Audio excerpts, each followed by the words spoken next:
नाज़रीन, लकी गुलाम शाह मुबैना तौर इतफाक़ी गोली लॻण सबबि निंगरी फोत थी वई आहे। वधीक तफ़सील मालूम कयूं था मेरान टीवी जे रिपोर्टर ज़ैब जोकियो खां। जी ज़ैब, वधीक कहिड़ा तफ़सील आहिनि?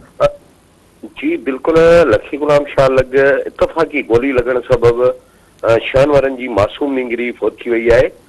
उन हवाले सां मूंखे ॿुधाईंदो वञा त लखी गुलाम शाह थाणे जी हद ॻोठ शान शहर में नामालूम हंध तां आयल इतफाक़ी गोली उहा जेका लॻी आहे, जंहिं सबबि घर अंदरि जेका रांदि कंदड़ शहन वरनि जी नींगरी आहे, फौज़िया धीअ सादिक शर सख़्तु ज़ख़्मी थी पई ऐं जंहिंखे बर वक़्तु जेके वारिस आहिनि लखी गुलाम शाह तलका इस्पताल आंदो, जितां खेसि नाज़ुक हालत में शक्करबाद ऐं गंबट इस्पताल में वियो, जिते ज़ख़्मनि जा सूर न सहंदे जेका मासूम निंगरी आहे उहा फोत थी वई।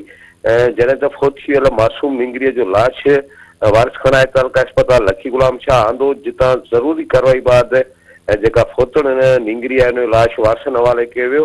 फोतड़ मासूम निंगरीअ जो लाश घर पहुचण ते संदसि वारसनि में कोराम अची वियो। ॿिए तरफ़ फोतड़ निंगरी जे वारसनि लखी गुलाम शाह इस्पताल में एहतिजाज कंदे घुर कई त मामले जी जांच कराए असां सां इंसाफ़ कयो वञे। जी ज़ैब, जी महिरबानी।